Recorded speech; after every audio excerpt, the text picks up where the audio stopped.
Well, Barbara Wichman, welcome back to the show. Yeah, thanks for having me back, Alex. It's been a long year, Yeah, for sure. it's been 1 year. You're founder of CKC Consulting. Hmm. For those that don't know, well, nobody would really know this actually because the episode never aired.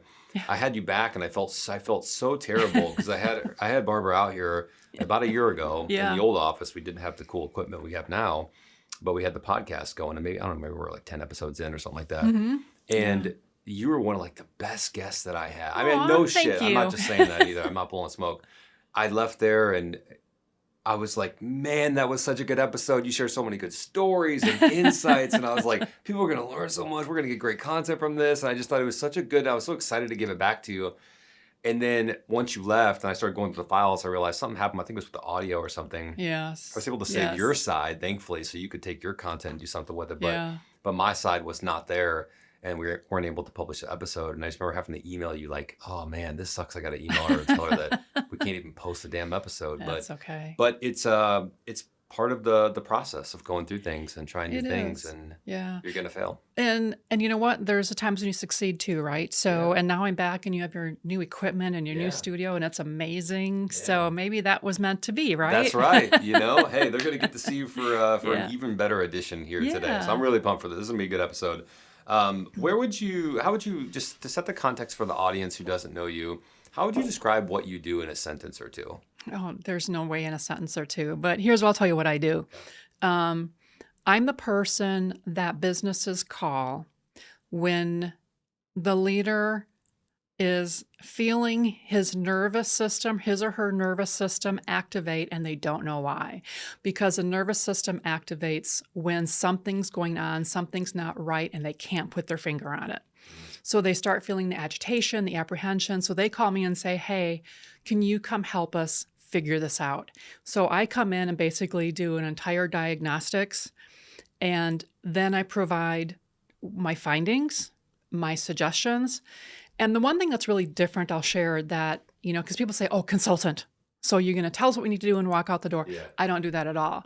When I provide the suggestions, I sit down with the leadership team, and we work it out together. And then we walk arm in arm together.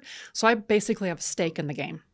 Like, I don't walk away and say, good luck. And then if it doesn't happen, they say, I can't come back and say, well, you didn't do it, because I'm there arm in arm.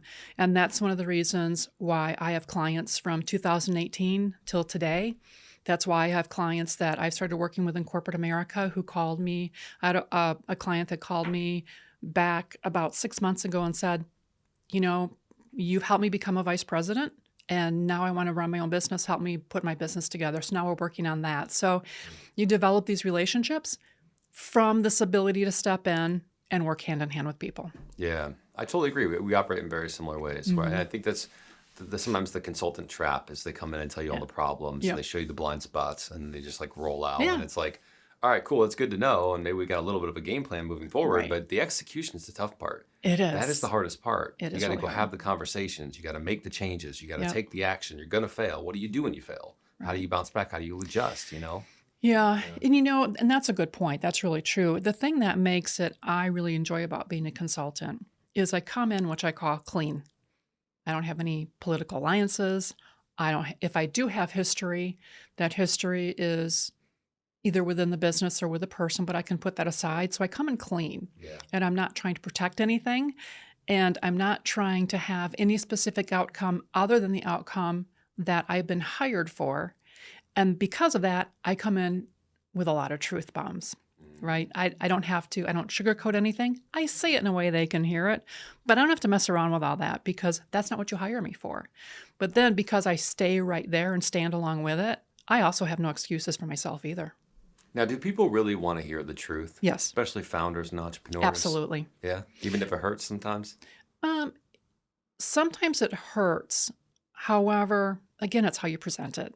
Yeah. Right? If you put it in the context of here's what's happening, if then, and you do a lot of if then scenarios. If this happens, then this is happening. This is happening because of this. When you set it up for them like that, it's hard for them to deny it, right? So they don't have to become defensive about it because sometimes it's about them, but lots of times it's not about them. It's about the situation, the process, the culture. Those things can all be addressed. Yeah, and I guess if you're bringing someone in, you do have to kind of have an open mind to saying, all right, you're going to Yeah. outside perspective, you're coming Yep. in, fresh eyes. I got to be open Yeah. to what they might find, and I think it's a Yeah. big step to bring someone in to be able to, have those conversations and have them do a deep dive to begin with. Because I mean, you're open Absolutely. and vulnerable to someone saying, hey, this isn't right. Absolutely. Yeah. Yeah. Yes. And then really coming in, we're changing organizational structure, flow, outcomes. Sometimes we go after strategy. Sometimes we go after operations. I will tell you, I will not call it unfortunate.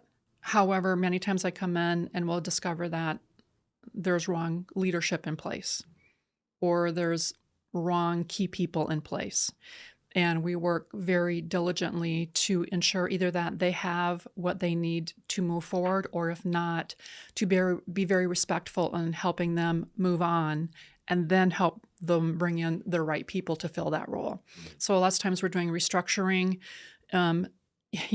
Back in the Sunbeam days when I can't remember his name, but there was a CEO that came into Sunbeam. They called him the Hatchet Man because he just cut everyone.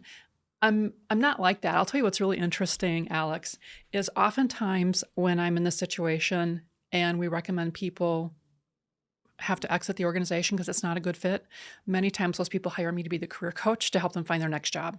And that always tells me that it was done very respectfully and with a lot of care. You mentioned that these entrepreneurs, leaders, executives, they start feeling something inside. It's not right, Yeah. maybe some anxiety. What does that look like for them? Like, what are they going through when that's happening? Yeah.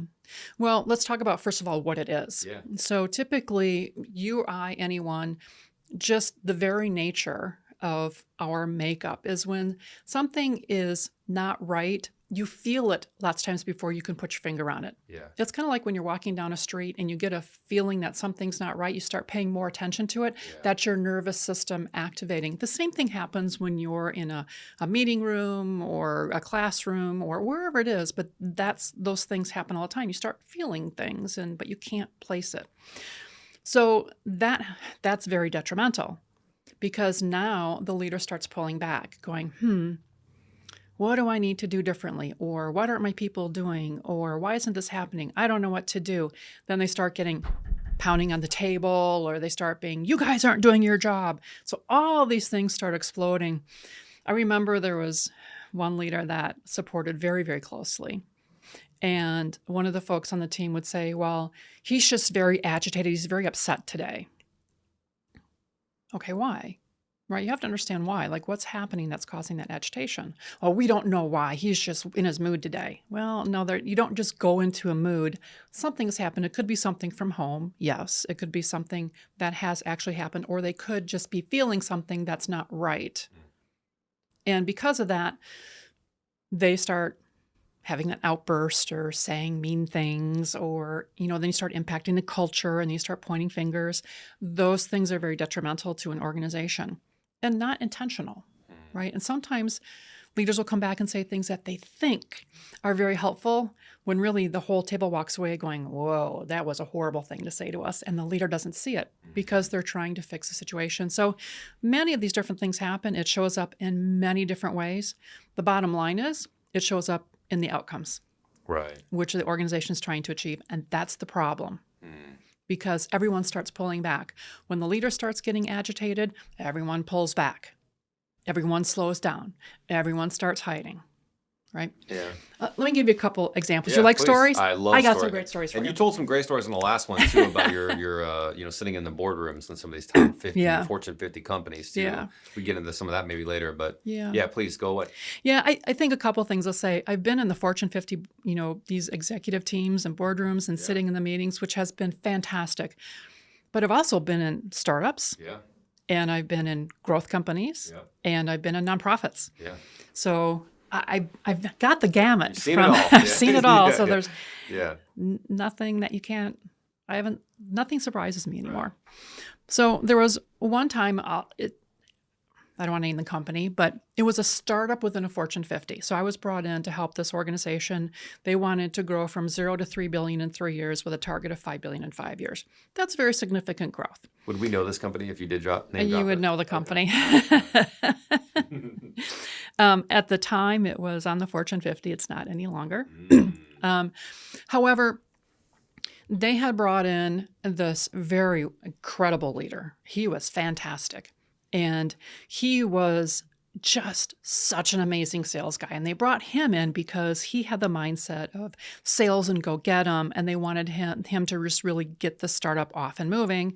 Because then after a couple of years, you take him off that and you put him on something else and you bring in an operations guy, right? But he was it.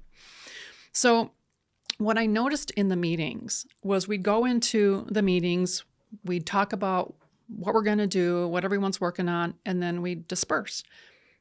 And then because I was engaged with everyone, I'd hear the water cooler conversations of, we're not going to do that. Like, doesn't he know what's going to happen if we do that? We can't do that. Just don't do it. He'll never ask about it anyways. Well, that was his MO. He never asked about it. And then all of a sudden... They trusted you to say that too. Well, they trusted me to say it around me. Right. Right? So they trusted me enough to say it around me. The challenge was I had a particular purpose there, right? I had a particular role there, which was to look at the culture, look at the operations, look at leadership, and find out what's working well and support it, and what's not working well and how do we fix it. So you were a consultant for that company at that I was time? an internal consultant. So a lot of my roles, I was an employee, but I was considered an internal consultant. Got it. So I went up to this leader one time. I sat down, I said, hey, we need to have a heart-to-heart. Can I just share some truths with you? And he said, absolutely. Let me hear what you got to say. I said, okay. Do you realize that when they walk out the door, your team's not doing what you asked them to do? What do you mean they're not doing what I asked them to do? They do it. Of course they do it. And I said, you never ask them. You never ask them for the outcomes. You never ask them for progress. You don't ask anything. You're assuming that they do. This, by the way, Alex, is one of the number one problems of leaders. They just assume things are going to be done. They just assume it's done, and it's not. Well, we were getting really stuck in a lot of our sales. We were getting stuck because we were new, and it was a new technology, by the way. The technology was Bluetooth before everyone had it on everything, and no one could explain what Bluetooth was. Wow. But we were trying to bring it into the automobile before you even had Bluetooth in your car, right? So he came to the next meeting, and so I gave him some questions like, what are the outcomes of the last things? I said, here's all the things we talked about. Here's all the things that they said they were going to do. Here's all the questions I want you to ask them. Did you complete this? What was the outcome of that? Who did you talk to? Well, he gets into the meeting, and he's like giving it all out and asking the questions. Dead silence. Did you finish this? Who did you talk to? I didn't get with him yet. What do you mean you didn't get with him yet? You said you were going to get with him this week. So he lost it, pounding the table. From now on, you're going to do exactly what I told you to do. So I went up to him later and I said, that was a great performance. I know you were mad, but the only thing you can do is now when they come back every meeting, which was weekly, and say, what did you do? What did you accomplish? Who did you talk to? What problems are you having? That kind of stopped that whole problem that we had in the organization of assumptions that things are getting done when things were not getting done, and then wondering why things are not being accomplished and why we're not meeting goals. On the other hand, so I'll tell you another story. So I got a question on that. yeah, go ahead. Why were they not following that leader? Because one of the things you'll find in many organizations is the middle management is the stopgap for most strategy. It's the stopgap for most change because the middle management has the most to lose. They will lose their power. They have an opportunity to have their teams not have the right competencies anymore. They have the most to lose. This also was something that happened, I'll say at Sears. So when Sears was still Sears, Roebuck and Company. I used to work at Sears. Me too. Yeah. I was back in college. I yeah. sold appliances, 100% commission. Yeah, it was a great and job. you were probably great at that too. I literally left, graduated college, and my last year there, you could see the slump. You could see that they just weren't. Yeah. It was sales were It was- going down. It yeah. was the company was going. They were It was reducing, ter- it was- firing management. It was Yep. like, wow, this is not good. Yeah, it wasn't good. So when I was there, Are you going to a new story though? Because I got a follow up. well, I just want to, I just want to share on this. This was another example of Okay. where they were at that time when I was there. Sears was pushing $60 billion. Jeez. That's a huge amount, right? And back then, now it's not as much today, but it's still a lot of Still money. a lot of But when you money. got like $1 trillion, We had the largest computer system in the world. We Yeah. had the largest cafeteria in the the world, Sears right? Tower. I mean, Well, we were at Hoffman Estates, okay. where they had almost 7,000 people working out there every and day. this is what, 90s, 80s? What is this? Late 90s, early 2000s. Wow. So the reason the execution never went through was because the middle management said, "Oh, we're not going to do that," because they'd been there so long, they had the power. So the CEO would tell them to do something and they wouldn't execute it. And you couldn't figure out why things were sliding down. 50 billion, 40 billion, 30 billion. And then Alan Lacey came in and took over and sold it to Kmart. Right. So these are the things that happen. That's just another example, right? Well, what would that leader have done in that first example, talking to the salespeople and things like that with the Bluetooth? What would you have wanted that leader to? What would a great leader have done in that scenario? A great leader sets expectations. They talk about what they're going to do. They take the strategy. They take it into the planning. They look at the planning day by day. They look at the activities. And when you're in these meetings, when you meet with your leadership team, you say, what got done this week? What didn't get done? What happened? Why didn't it happen? How did we advance this? What are the metrics on it? How close are we to getting to our strategic outcome and our goals? That's all you need to do. But most leaders don't want to do that.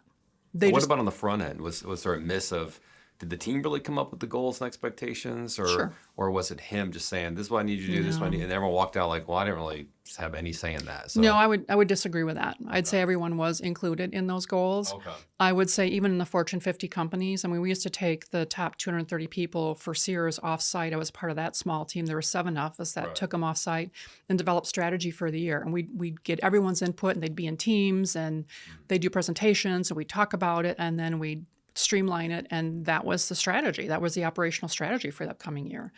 So yes, there are times when the leader's not clear, but lots of times there's just that next layer down either doesn't believe, doesn't want to believe, doesn't want to do the extra work, doesn't want to learn what they need to learn to make it happen, or they don't have the skills or they don't have the team and they're trying to protect their little kingdom.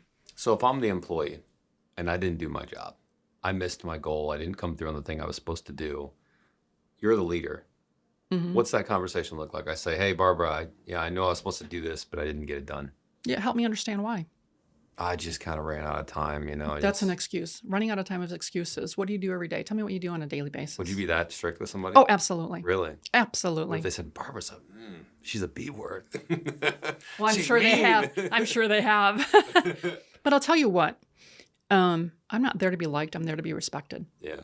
And with every interaction, I build respect, right? I build respect. People say, one of the company I was in most recently, they had a unionized team on the floor. And the unionized team was so strong that when the CEO would bring them together in the plant, in the middle of what he was speaking to them about, one of the union guys raised his hand. He said, can I go out and have a smoke? And the CEO's like, sure, because he didn't know what to do. So the guy left and went out for a smoke.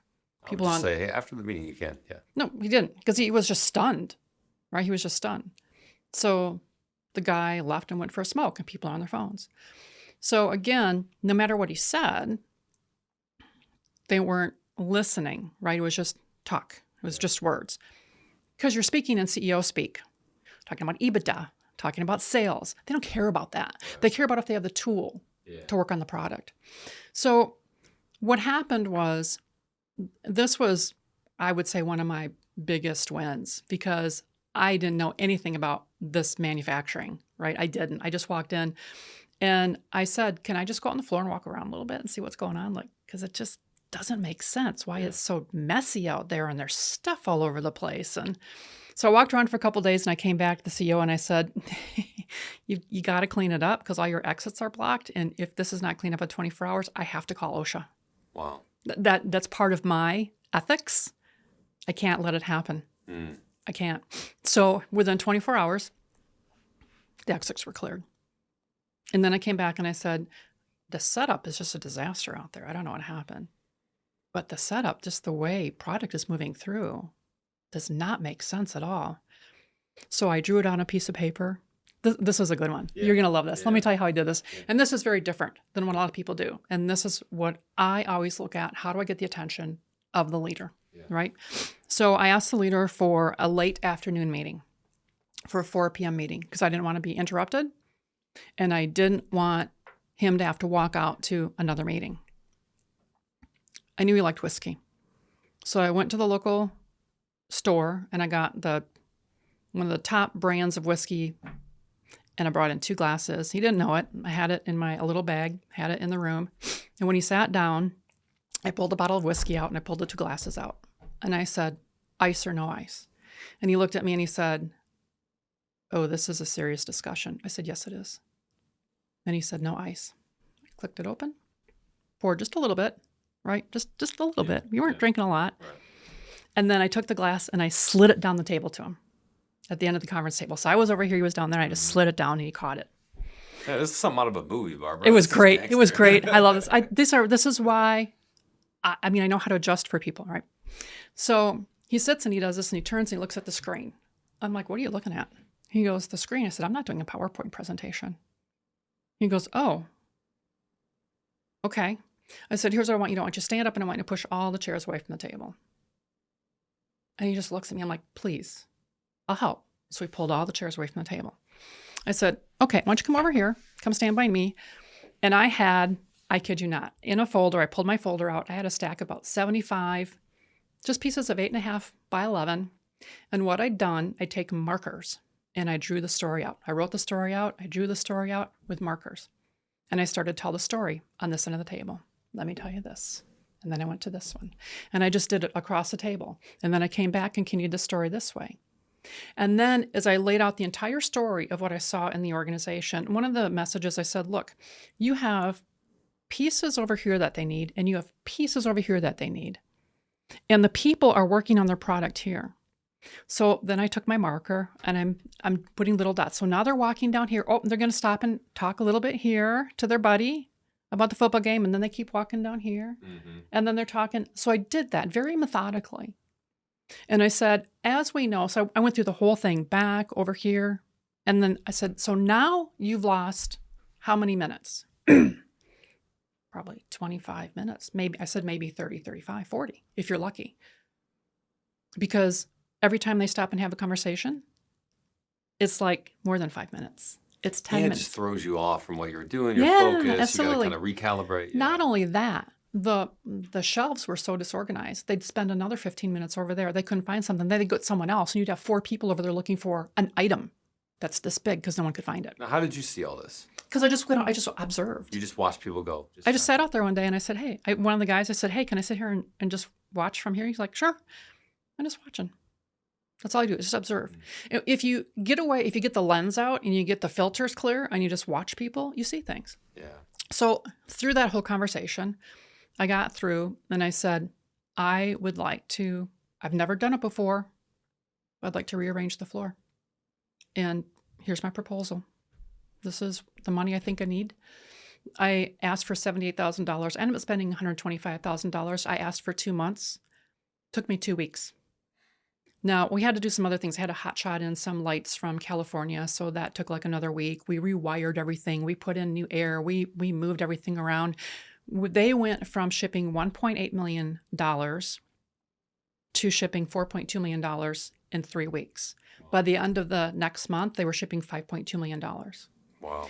And how that happened was because I ordered the right tools. I laid out the floor differently. I rearranged the work areas for the folks. I put people in teams to work together. That right there got the respect of the guys on the floor. They would do anything for me. They would do anything. When they wanted something, they didn't go to the operations manager. They came to me. Can you help us with this? That wasn't the intention starting out, but you realize once you look at the situation people are in and you don't do it to be grandiose, you do it to help out. Yeah. Right? Yeah. We had people putting items on their shoulders that were 300 pounds and they're like walking up a step ladder to put it into a cabinet that's insane. The liability, the lack of care. That's all it is. It's observation. Yeah. Was there a method to your madness of sliding that cup of whiskey over? It was very intentional. Well, how so? It was very dramatic. How, why? Because it took him out of his zone. Because he was sitting there looking at up here, and I said, "No, here you go." And he's like, "Wait, oh, this is serious." It almost seems like a little bit of a power move too, slightly. It wasn't intentionally to be a power move. It was meant to get him out of his state, because people get into states. So when you sit down and you work with a client, they're in a state with an expectation of working with you. What I like to do is get people out of that state so that we get them off their grounded beliefs of what I'm going to share, what they think I'm going to share, what they think I'm going to say. They've heard it all before. They don't know. They haven't been in my business before. I want to get them out of that state, because that neurological state, and this is where like the neurolinguistics programming training, I'm a master practitioner, why I told you about is so important, because you have to understand the state that people are in to be able to communicate with them, right? And once you understand that, you understand that they're in a state, like when a manager is slamming his fist down and yelling, that's a state. You don't have to have a reaction to it. I don't have reactions to it. I just go, I wonder what's going on there. Something really triggered that person. I remember even when I had a leader that got just angry at me, and he was just like taking me out publicly, and I'm just sitting there going, curious. I don't take it personally. It's like, what's behind that? Did you always have that, or is it something you had to build? I had to build it. Because I respect that. I think that's something, and the same, I imagine if you're driving on the road and someone pisses you off, I imagine that same skill kind of translates over to where you say. Most times, yeah. Other times you just, Barbara loses her shit.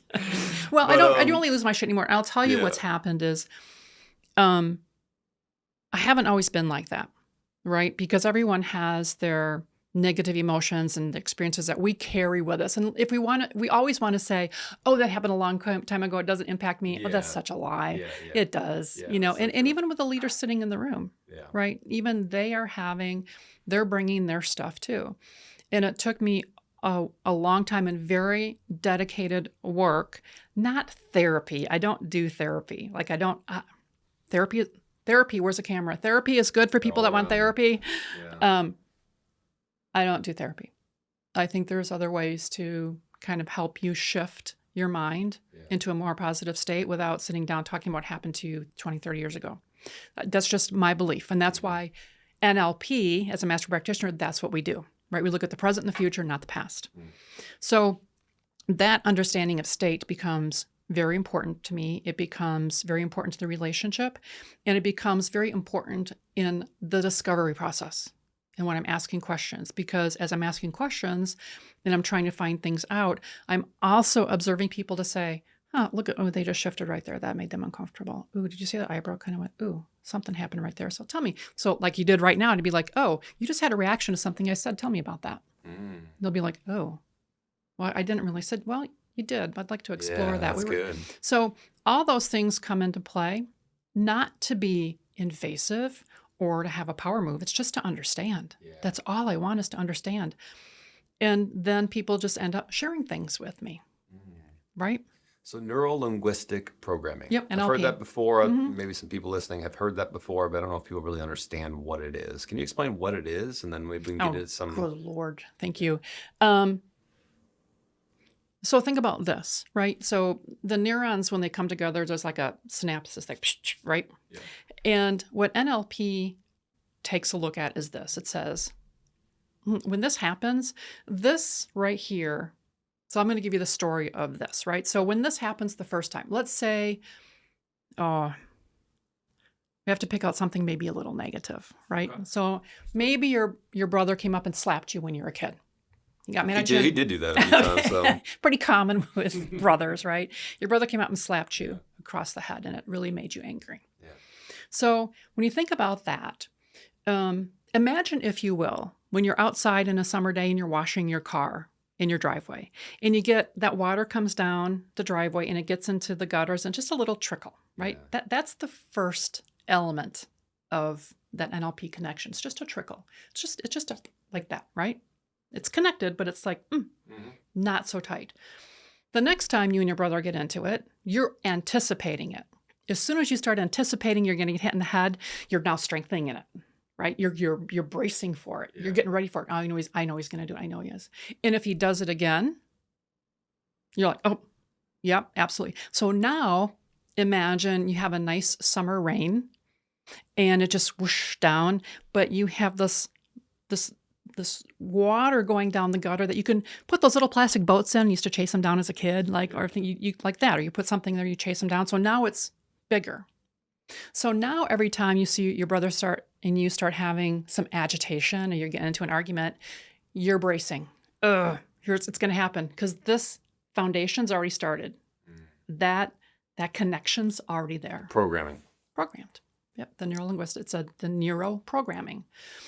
Eventually, over time, if not disrupted. But the problem with disruption is even when things don't happen, the mind says, well, it didn't happen this time, but it'll happen next time. So now again, you're tightening it. So after a while, it becomes a stream. Then it becomes the river. Then eventually becomes a Mississippi River because it gets stronger and bigger. And eventually, your mind, just by the way it works, not intentionally even, it's just how your mind works because your mind gets ready for all the bad stuff. It braces, it anticipates. And now you are wired for if you get into an argument with a guy, another man, you're going to start bracing. You're getting ready. Is he going to hit me? You're not always consciously thinking this, but you are unconsciously. So eventually you end up with this connection that looks like the Grand Canyon. And you're in the bottom of the Grand Canyon. It's cut all the way down. It's so deep. It's so strong. And you can see the top. You can see the cliffs along the top, but you can't see the sun over here coming up, and you can't see the sun over here going down. All you can see is this little part right here. That's the problem. We become so narrow in our focus that we're not able to look at, well, there's a possibility something else might happen. There's a possibility that things may end up differently. But you're so wired to that, your brain's just going to do exactly what your brain does, which is protect you. It's going to help you survive. I'm in an argument. It's I got to get ready for this, right? It happens in relationships, in marriage, with children, with friends, with coworkers. It happens all the time. And what neurolinguistics programming as a master practitioner, let me explain it this way. What it does is saying, we don't try and resolve this. That's what therapy does. Therapy says, let me understand why you're at the bottom of the Grand Canyon and looking up. Let's talk about it. Let's talk about the feelings and the emotions. We're saying, look, when you come to this, is it serving you? How are you reacting, responding when someone comes to you and they're agitated? Do you get in defense mode or are you curious and can you diffuse it? Like, how are you approaching it? So what we say is, look, when you start coming this way, we work with you to diffuse it and go this way. Let's do something else. Oh, it happens. No, let's go this way over here. Let's do something else. So rather than just staying with it, we can create a new pathway that just diverts. It's like a diversion. It doesn't matter why it's happening. It matters just what you're doing about it, which goes into why you said it's not the past, it's the present and the future. The present and the future. That's really and the all question that matters. always is that behavior serving you? And that's one of the questions I always ask leaders when I'm working with them. Is what you're doing serving you and the organization and your team? If it's not, then we have to do something different. That now comes back to what you are doing first. Then we'll look at the rest of the team. But so I apply something called the axis of discovery. That's one of my trademark processes. I've done it for years. I learned it in corporate America and I still use it today, and I've actually refined it over time. Looks at three things: competency, capability, and capacity. Those three things. If you look at those three things at individuals, at teams, and organizations, you learn a lot. You learn a lot. Competencies are the skills, what they can do right now. Capability is, can they take those skills and apply it to something else, something new? Can that organization grow into a new product line? Can they use the skills they have? Will that be enough, or do they need to know something else? We have to go back and look at different competencies. And then from a capacity standpoint, how big can they grow? So this is one of the assessments that I use when I'm looking at leaders, because it's not just about today, because I work a lot with strategy. So where do you want to be a year from now, 3 years from now? And now the question is when you look at the competency and capabilities of this current leader, they can help today. Can they help 1 year from now? And can they help 3 years from now? And if not, the question is, can they build the skills? Can they develop the skills? And in the time we need them to? That becomes the assessment of leadership in an organization. That's what I do. That's my skill. That's my gift. In addition to that, because I have such, I love the sign right here, be curious. That's my life. Like I'm just super curious, right? Yeah. Because if you're curious, then you're not judging. Right. And so I go and I'm just really curious. I'm like, help me understand. Like, oh, that's interesting. Tell me about that. And then people. Such a helpful lens too. That I think It's a personal life, clear- professional relationships. If you just go into a situation and say, "Let me not judge," I see something. Oh, Yeah. they're this way. They're probably doing that because they can't do this or this or this. Yeah. Instead, just say, "I wonder why they're doing that.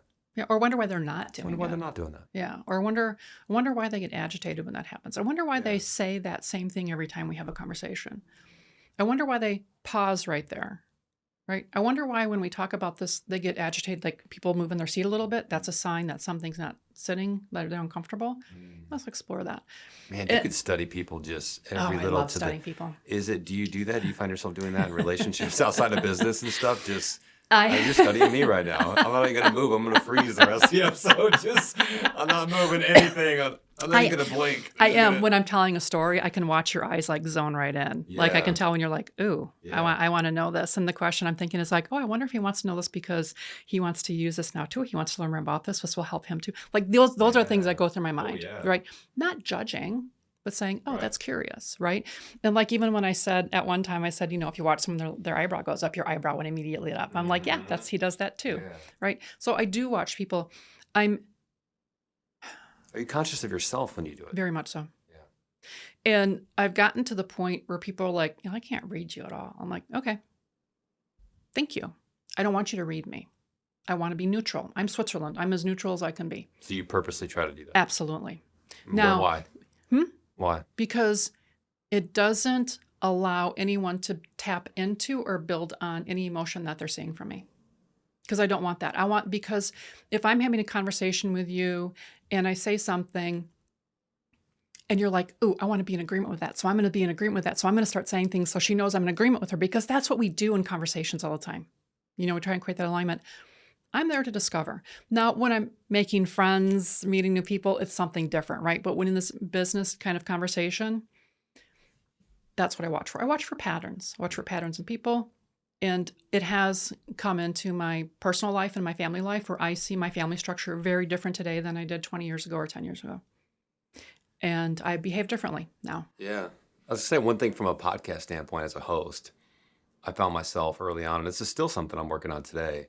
A couple of things. One is not saying yes all the time or because right. then it just it cuts that person off. Yeah. Not intentionally, but I'm just trying to agree, or I'm nodding my head all the time. Yeah. And I'm like, I don't need to signal to the person every second. You don't know. I mean, it's good. Okay, sometimes say, yeah, like that. I try to nod my head now or not do nonverbals versus saying, yeah, because it picks it up on the audio. So we can take that out. But, and then interrupting people, try to let them speak and get a full, complete thought out before you say something else. But I also just there's this bigger, sometimes I come into these conversations and it's like, I feel like I need to be something. I need to really, I'm trying to make people feel comfortable, and I've gotten good feedback that I do that. But I also just want to be calm in myself and listen and be curious. I don't need to necessarily every step of the way, queuing them up and having them out of my head or doing this. I can just kind of be, like you said, Switzerland and just take it in. I don't have to necessarily react one way or the other or be extra this way or that way. I can just sit here and be myself. That's a really good point. And then I think part of when you look at podcasting, because I podcast also, and I know you gave me some really tough feedback on my podcast, and I appreciate that. Made some changes. But there is, there's a desire, the basic human need is to belong. And whether it's having this conversation between you and I, there is still this basic need to belong. That's how we're wired. That's survival. That's thousands and thousands of years of evolution. You can't change it. What happens when you become aware of these things and you don't react and you don't have that immediate response, you can at times become, people may say like, oh, she's kind of cold. She has no emotion. I do have emotion. However, I don't have the emotion you expect anymore. That's the difference. I don't feed into your view of how I should be anymore. And that's confusing for other people. And because they don't understand it, they have to name it. She's cold. She's got no emotion. I do have emotion. I'm just not responding. When you say that, it used to agitate me. And now I just kind of go, huh, or I don't respond to you at all. That's me, because I've come to a place where those past experiences I've diverted. I've diverted the synapses because they don't serve me. And I love being in a state of joy. I love being in a state of curiosity. I wake up and I woke up at 4:00 this morning. You know what I did at 4:00 in this morning when I woke up? What'd you do, Barbara? I went outside and looked for the aurora borealis. What is that? The Northern Lights. Oh, because there was a cool. You can huge see that? magnetic storm. Wow. Right? So I went outside at 4:00 in the morning. It was like -4 degrees outside. Put my jacket on. We live in Antarctica, basically. Here. I mean, just we're in Illinois, but it's in Wisconsin for Yeah. you. But it feels like Antarctica Yeah. today. That's joy for me. Yeah. So I could have said, "Oh, I have to make sure I shouldn't get up. I shouldn't go I should just stay in bed, get a good night's sleep because I'm talking to Alex today. I need to be like right." I don't have to do that anymore because I know that if I come in here and I just am me, because people say, "Well, I'm just going to be authentic me." Well, as soon as you put authentic in front of it, then you're not really being you, because now you've got what is authentic to you? What does it look like to you? Does it mean because you're being truthful or honest, or you're being agitated, or you're going to tell stories that make other people look good or look bad? What does that mean? I don't put those labels on myself anymore. I just do. I am as I am, and I love who I am, and I love who I'm becoming, and I don't let all the other things get in the way anymore.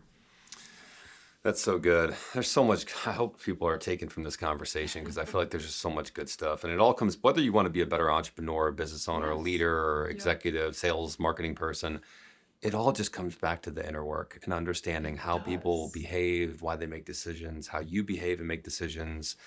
It's all of that linguistic, what is it? The NLP, neuro-linguistic programming, it is. Yeah, I mean, it's just all of that stuff. Yeah, right? it's exactly what it is, and that's where it starts. And I was going to say, too, I had a guest on here a few podcasts ago, Donna Marie Post, and she does TEDx events and things like that. Sure. She's a speaker, she's a curator, and things like that. She helps other people on stage. And we talked about the need to feel liked. Yes. And that's such a big one. Like, I think most people are doing things because they want to say, okay, is this person going to like me? If I do this, how are they going to perceive me? If I have a tough conversation, what if they don't like me after that? Right. Or even just the small stuff, like feeling like you have to say something after every single time. We were talking about on a date. It's like that, I got to say something every second of the time, otherwise they're going to think I have nothing to say, or they're going to think that I can't communicate. And it's like, no, there's no, that once you remove all of that pressure and nonsense, you can just be yourself. And at times, I'm quiet and peaceful and I don't say shit. And then there's other times I'm fucking wild, and you're like, this dude has energy. What is he doing? Yeah. And I think there's a wide variety of ranges in between those. Absolutely. And that's just like how I'm gonna show up. It's just how I feel like showing up that day, not because of somebody else. Yeah. Well, and that need for being liked goes directly to that sense of belonging, which is a basic fundamental human need. Yeah. And in today's environment, so, these are things that I work through with leaders, right? So I don't say, we don't go through the whole NLP thing, but we do talk about that. Why did this happen? When did you start thinking this? Like, how is that serving you? That's always a conversation. Is it serving you? Such a good question. Right. And lots of times they're like, yeah, it's serving me. I'm like, okay, so you say it's serving you, but you haven't met your goals in the last 6 months. So tell me how it's serving you. That's dead silence. Exactly what you get. Dead silence. Then at that moment, I know I have the hook. I know I can now help them. So silence actually is a really good thing in my mind. It's not the argument, it's just the dead silence when they just look at you and kind of go, I don't have an answer for that. Good. I'm glad you don't have an answer for that, because now we can work together. Now we can work on it. So all those things are true. And it all comes back to people. And the same thing when you have people reporting into you. Now, you're not going to go through their history and their NLP stuff and have all these conversations, but to understand that they're not doing things to irritate you. They're not doing things because of you. They're typically doing things because they're in self-protection mode. Yeah. There's a reason they're in protection mode. I mean, things are crazy out there these days, right? People are worried about losing their jobs. They're worried about finding another job. They're worried about finding a job that's going to pay them what they're making right now. It's crazy. And all of that puts additional pressure on people. Mm-hmm. And then you pick up your phone and you read the stories. I'll tell you, I got rid of cable. I stopped watching the news. I stopped watching everything. I'm like, I know things are going on out there, but I don't want to be in the middle of it. Yeah. I know things are happening in Minneapolis, but I don't want that to be in the middle of my day. This is what I do. I help people. I was on the phone coming here. I'll be on the phone going home. I'm going to a client's after this. This is what I love to do because our worlds exist around where we are right now. I did a post today and I said, I think too many founders and CEOs are consuming more than they're creating. Yes.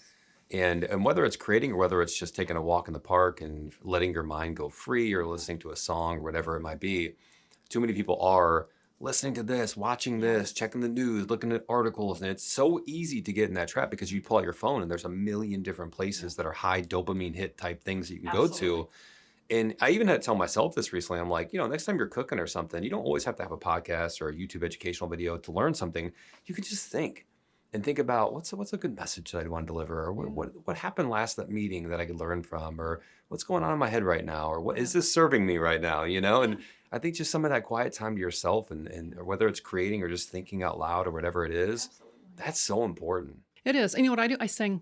So I started taking voice lessons last year. That was one of the things that I wanted to do. So you break something down right here. No pressure. No. But I did because that's cool. I wanted to improve my speaking voice because I am a speaker also, and I wanted to improve my podcasting voice. Yeah. And I wanted to articulate better because I realized that I was slurring some words, not intentionally, just got lazy, right? I've done it a million times. Yeah, we do it. So he's kind of got me at the end of every session. He has me singing. So I sing songs just to kind of put everything into practice. So now I find myself, driving down here today, I was doing a lot of singing, right? Cool. I put on my favorite songs and just sing all the way down here. Yeah. Again, that's warming up my voice too. Yeah, that's great. Right. So, I love that. But it's joy. Those are things that I find joy in. And as you said, they're, going for a walk. So I'm trying to think how long ago, maybe 3 weekends ago. When was the last full moon? 3 weekends ago, maybe? They had a hike. They had a torch light hike. Started at 6:30 p.m. at night, and it's a mile and a half. So I did a hike, and it was super cold outside. The moon was covered by clouds, but the torch lights were out. And I just walked in this beautiful silence with there was some other people there. We just did this walk in the wintertime. And there's something about being in that moment and connecting to nature and connecting to self, as you said, of just like, oh, let me just look at this and just take it all in. That clears your lens. It clears your mind, right? I'll tell you another thing.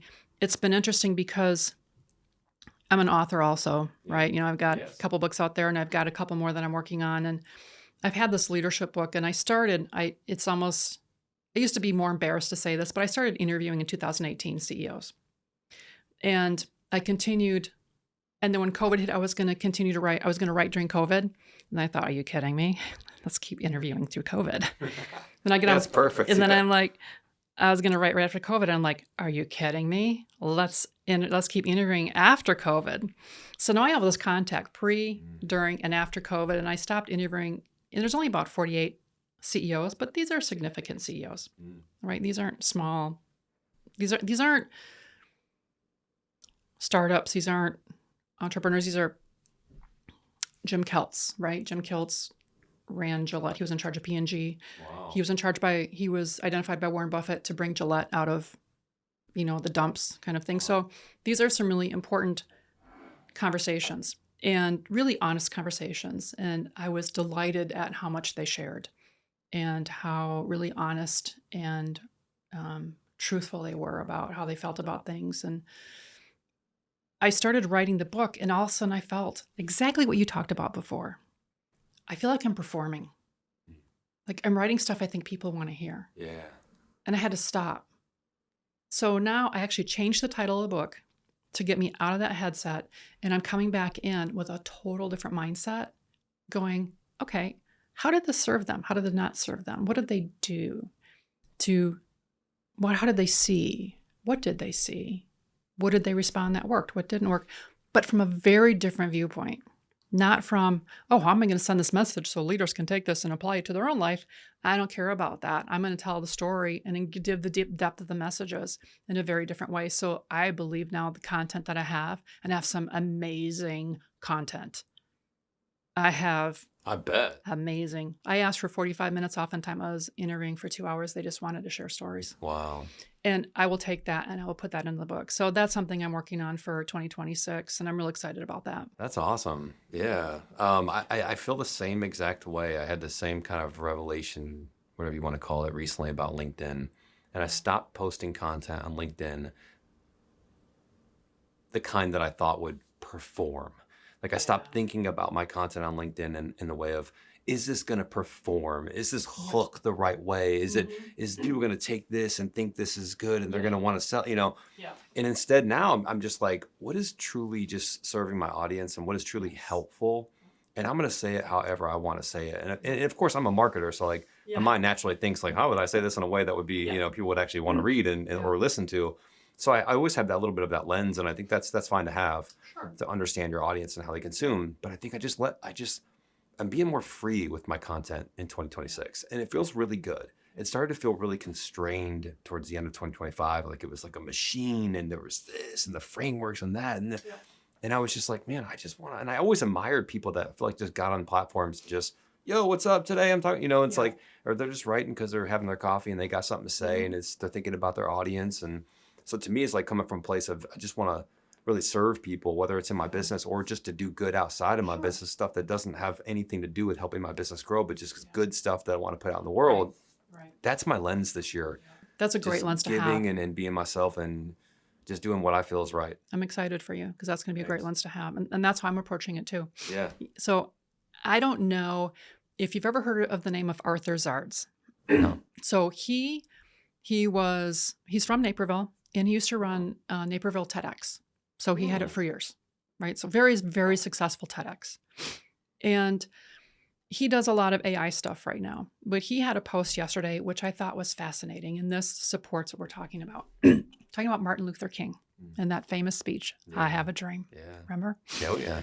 Well, what he shared was up until there was a moment in that speech. And he said, if you listen to it, you can hear the shift where he was up there presenting almost like corporate speak, right? Speaking from almost slides. They didn't really have slides back then, but it was prepared and it was very staged and practiced, right? And it was performing for the audience. And behind him was a woman who was a very high-ranking like pastor in one of the churches. And she said to him, and it was confirmed, you can't hear it on the video or the audio, but it was confirmed that she said, tell him your dream. Tell him your dream. And all of a sudden you see a shift. And he said, I have a dream. And you can see the entire presentation change. It went from him saying something and people doing this to people going, this. I got to watch it now. Watch it. Yeah. It's fascinating. Interesting. And that, I think, when you go back, that wasn't intentional on his part. That was him coming to the table.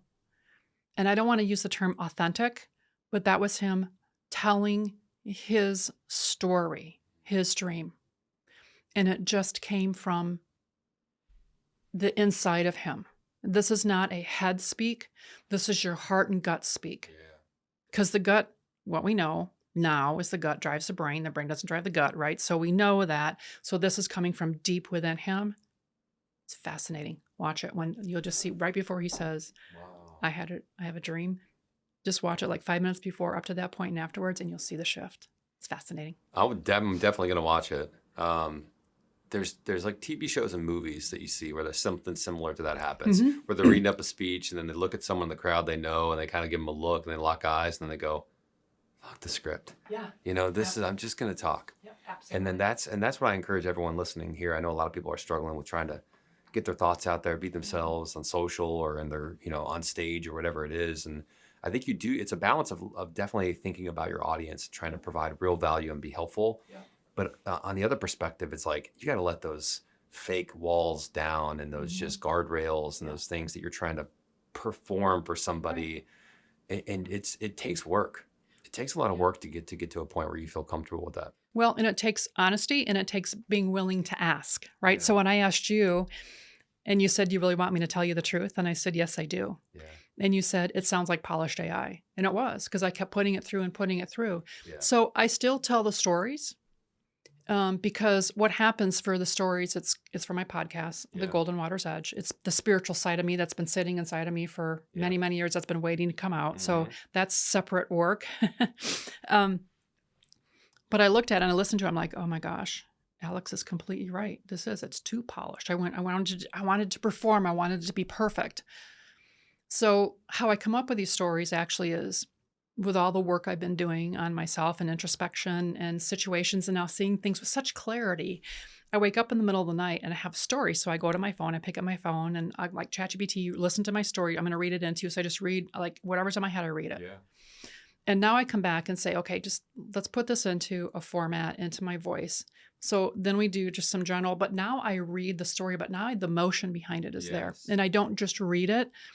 I tell a story with it. And I'm doing these now. I'm recording a bunch of these. I recorded like 40 of them last week. And I'm like, oh, I just can't wait to share these because they're just so deep and warm. And what's the hook? The hook is these are just real stories that people can grab onto. Like, how long have we dimmed our light for? And how do we let our light shine? And how do we fall in rhythm with nature around us? How do we let the moonlight inspire us? How do we watch the sun come up?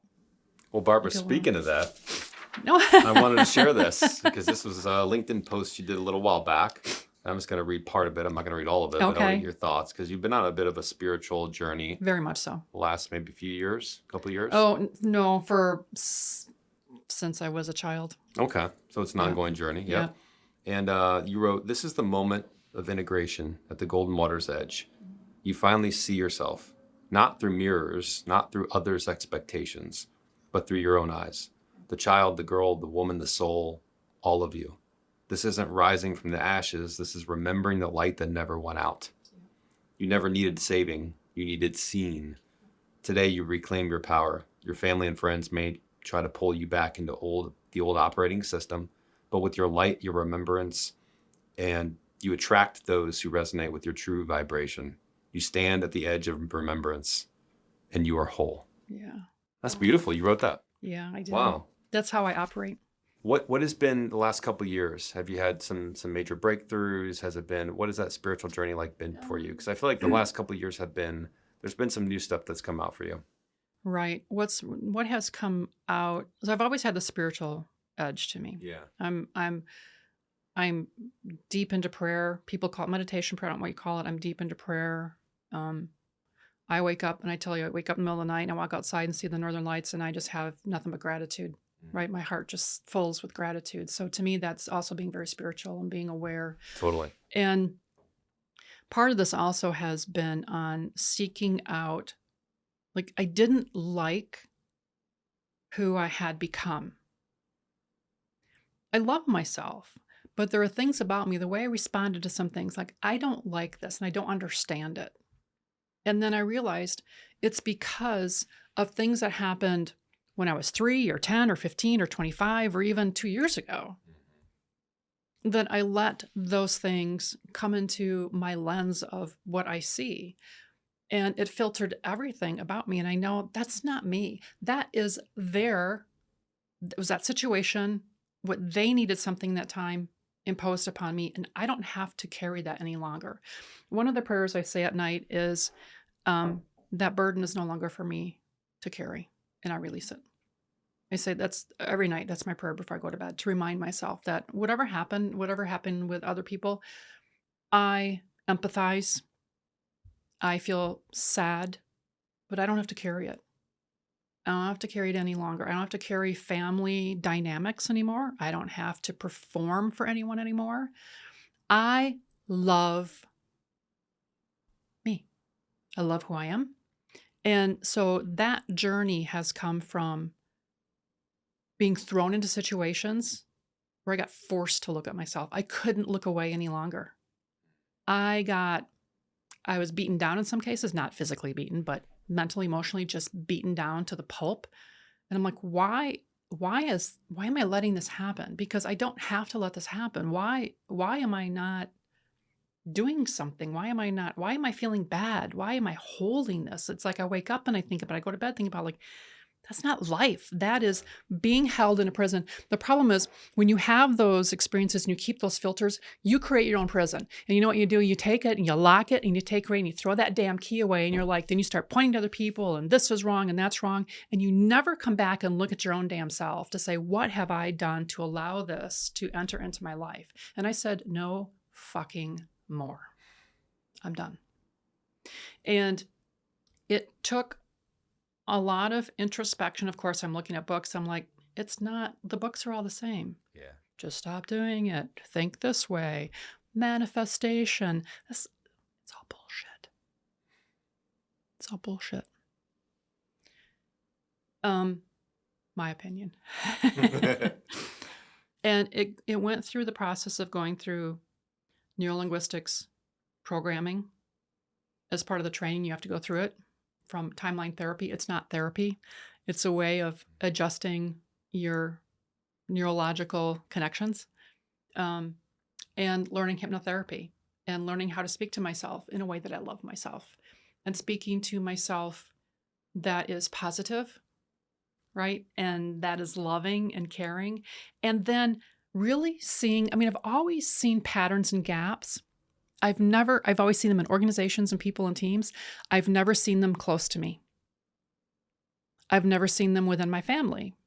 I've never seen them within my interactions with people per se. I know I responded a way. And that's where, as us as human beings, we begin to struggle. I don't want to say fail, but we begin to struggle because we don't recognize it. And once you recognize it, you have to do something about it. But most of us don't know what to do about it. And for some people, it's church.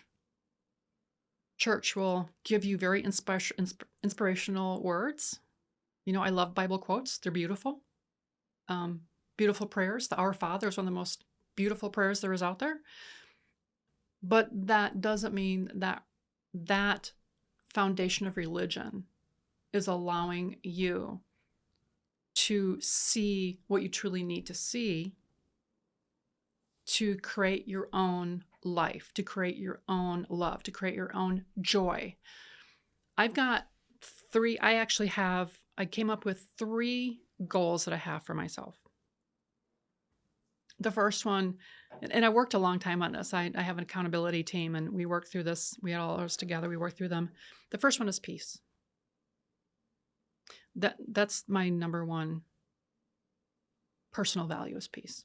How do I bring peace into my life? Well, peace into my life means I have to understand why I am the way I am. I have to understand how to divert it because it's not serving me. And who and how do I want to truly be? And I don't have to perform and I don't have to determine what that is. And I don't have to have a script for it. I can just wake up in the morning and do what I do, right? And be who I am and love what I love. Now I have to do laundry and I have to follow kind of the speed limit and I have to wash the dishes. I have to do those things, but those are just living things. Those aren't my soul, my spirit, my heart. And so once I got to the point where I started going through the work and doing the work and realizing and understanding it and seeing it and knowing how to respond differently, everything changed. Now, it was painful at times because what happens when you start rewiring your brain, and so NLP is rewiring your brain. Timeline therapy is not therapy, it's rewiring your brain. So once you work on getting rid of we call negative emotions, fear, hurt, anger, sadness, humiliation, shame, guilt, once you get rid of those, and there's ways to get rid of them or divert from them, right? There's ways to really do that really quickly. Not years of therapy. I was going to ask you, and on this point, I'm going to let you finish your thought. How do you rewire your brain? What are some of these ways you talked Oh about the gosh, I'm so glad you asked because neuralistic, I'm doing a presentation in a month, and let me tell you the story. Okay. And you have to remind me where I am right now because I'm going to lose my train of thought. I have a client. So one of the things that's really common in people is they make a mistake and they say to themselves, "I'm so stupid. I can't believe I did that. That was ridiculous." Very common. Very common in kids, teenagers. Very common. Why would we do that? Because that's how we're trained to think. You made a mistake, and it's like, "Oh, that's so stupid. You know better than that." It's like, how many times do you see hear a parent say to a kid, "You know better than that. Why'd you do that? You know better than that." Well, you've negatively rewired that child's brain, right? We do that because we're humans, and we always go to what's wrong first. Right. Survival, right? Look for the danger. Danger's being stupid, right? So we were talking about some other things, and she made a comment. She goes, "Well, it's just so stupid. I do." I'm like, "Stop." Like, I hear things like, "What did you just say?" She goes, "It's so stupid. I'm just so stupid." I'm like, "No, we're going to nip that in the bud right now." So I said, "Look, every time that you tell yourself in your brain, 'I'm so stupid,' we want to come up with something to replace it with that's neutral, that won't bring a negative emotion to you, won't harm you." So we came up with, "Oops, I made a mistake." So what we agreed upon before we met the next time, anytime something came into her head where she told herself, "I'm stupid, I can't believe I did that, that was dumb," she had to say, "Oops, I made a mistake." And I said, "Great, let's practice." So say, "I'm so stupid," and then say, "Oops, I made a mistake." She goes, "That's easy. I'll just say it in my head all the time." I said, "No, you have to say it out loud. Out loud." She's like, "Really?" And I said, "Yeah, walking down the street, I'm in church, in a restaurant, I don't care where you are, you have to say it out loud." She kind of looked at me and I said, "I want you to do it. Try. Just try." So we were meeting like 10 days later. She got on the call. It was great. And I said, "So how'd it go?" She said, "Well, I got off our call and my husband and I went for a walk. And so I'm walking down the street and I just said out loud, 'Oops, I made a mistake.'"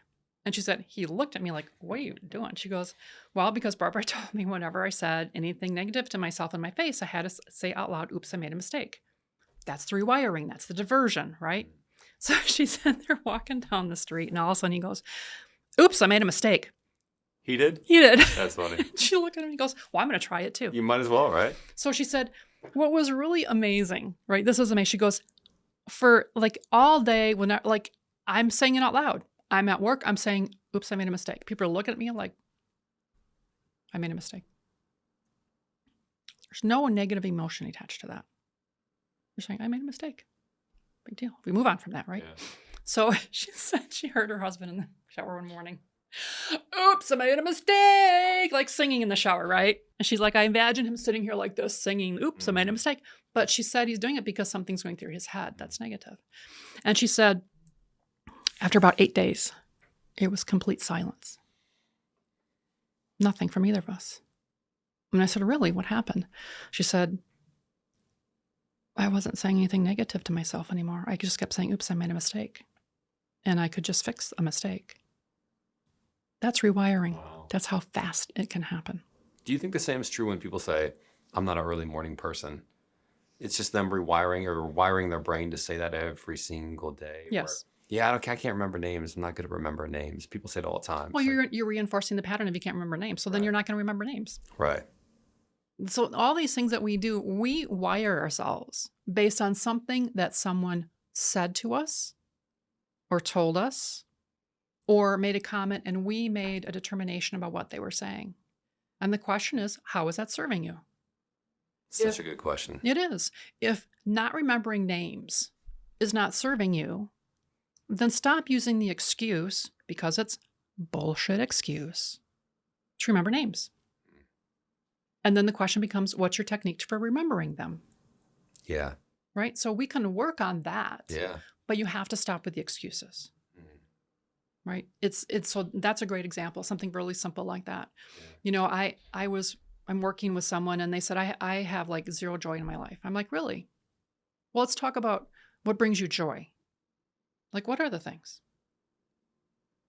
Feeding my cat. Really? So feeding, she goes, well, you know what's really fun about it is I like to watch, my cat just loves like morning breakfast. I love to watch. He looks so happy. Cool. Something else. What else? Well, she goes, well, nothing big though. Nothing. Nothing else brings you joy? She goes, well, I really enjoy getting up in the morning and looking out the window to see what the weather is. And sometimes it's raining or sun. She goes, I really enjoy that. And I said, oh, so that brings you joy. Yeah, but that's not really like joy. I'm like, but it's joy. So we went through all the little things that made joy for this person. So I said, okay, so in the beginning of our conversation, you told me you have no joy in your life. Curious. So when you get up in the morning, you look out the window, you're telling me that's joy. Yeah. And then you go make your cup of tea because you love your first cup of tea in the morning. And it's kind of tea they like. That's joy for you. Kind of like for me with my first sip of coffee in the morning. Me I love my too. first. Gosh, that is the best part of the day. I don't care if I isn't even finish it. It's like, Oh, 6 in the sorry. morning, you got I a know. fresh cup of coffee. Just in the first sip. Just For me, it's the just first anything sip. beat that. I There's mean, nothing. honestly. Yeah, there's And then it something. was like feeding my cat. And then it's reading a book. And I said, so in the beginning of the conversation, you told me you have no joy. I want you to walk through your entire morning with me, what you do every morning. And I want you to stop at the points that bring you joy and say, this brings me joy. Right? So when we got all done, smiling, right? I said, so how you used to define joy was something really irrelevant to your life. You were placing something upon your belief of what joy should be based on what you hear people telling you, what you're seeing on TikTok, or what you have been programmed over time to believe is joy. But of the 15 things you're telling me that bring you joy, you do 13 of them in the morning. And you're not experiencing joy. And notice even her wording wasn't, I don't experience as much joy. It's, I have no joy. I have no joy. It's like, Yep. So it's those things. The people that are sitting in these situations are not bad people. yeah. They're not mentally unhealthy. They're not thinking wrong. They are conditioned. They have been programmed. And the program that they've been going through has made them come to this point in their lives where they believe certain things. And those beliefs are limiting. So what my role is, so I work with corporations, but I also work with individuals, right? I also do a lot of individual work to say, okay, let's break those limiting beliefs. Now, what's really interesting when you do this, when you get rid of the negative emotions and you break limiting beliefs, the thing that's really interesting, and I do this with leaders also, I don't necessarily use these terms because I keep it more into a corporate professional speak of things they can hear, right? Because if I start talking about some of these things, it might not sit right. So I use whatever terms they use, I will reflect to them. But we go through a lot of these conversations together. And it is amazing. I forgot my train of thought right now, but I'll just say it's amazing what kind of impact you can have with people and move them forward if you get rid of those limiting beliefs and you get rid of those negative emotions that sit with them every day. Right? It's like if your brother hits you upside the head and you've never resolved that and you kind of think about it and you see something happening and you're like, oh, they're going to like hit, like you, that's that nervous system goes into immediate action. You can't stop it because your mind is wired that way. But when you get rid of that, you know what happens? Space. Because that emotion and those limiting beliefs have taken up so much space in your head and your heart and your gut. They've rested there for so long and you have become dependent upon them. You know who you are.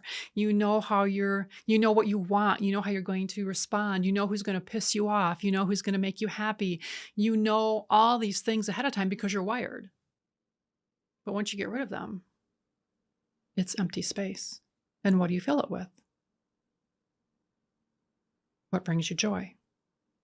What are you grateful for? What do you want? What do you like to do?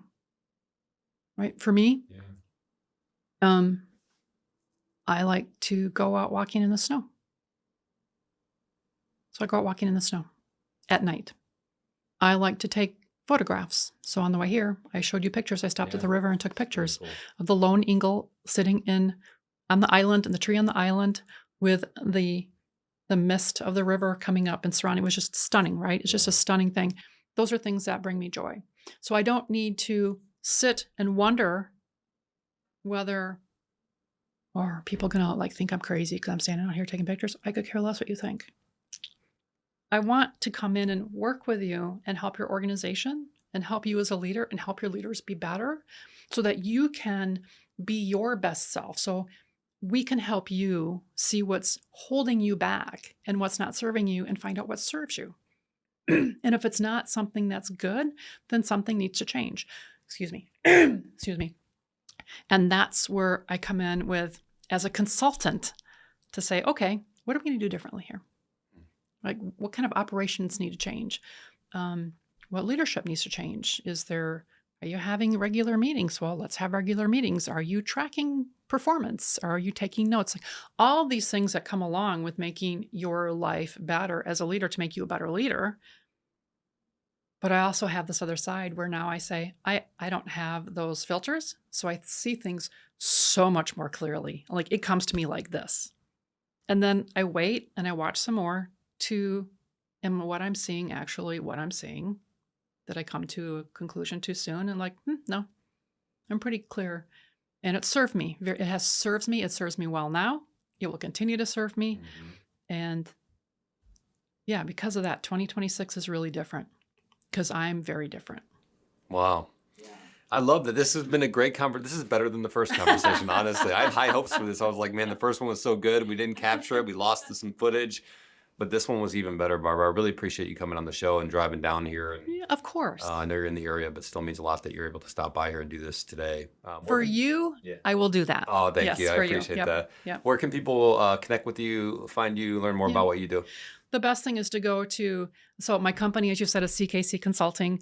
But it was interesting when I started my business, and it was CKC Consulting when I spent a lot of time in the Chicagoland area. Yeah. And I let people know I started my business, and they're like, can you just call it your name? Because we know you by your name. So it's www.barbarawichman.com. And you'll find everything that I do there. And you'll see my proprietary programs. Eventually, you'll see connections to my podcast there. Yeah. And, we talked a lot about leadership and organization. So I've got a second kind of stream of podcasting. I'm not going to look up, it's going to be more on YouTube actually, where I have a lot of things like we've talked about today to share about leadership in a very non-filtered way. Love that. So that's all coming up now too. So yeah, look for me. I have different brands out there, but if you look for like Barbara Inspires, I think that might be on YouTube and on Instagram too. So yeah, but I thank you for having me. Like I said, thank you for having me back. It's always a joy, and hopefully we can do it again sometime because this is always fun to speak with you, share with you. We'll definitely do it again, and I appreciate it. Definitely give Barbara a follow, and make sure you like, subscribe to following this show. Because if you're not, I would ask you one question: how is it serving you? It's not. All right. Thank y'all for being here. Appreciate you guys listening, watching. Thank you, Barbara, for being here. Thank you. Thanks, Alex.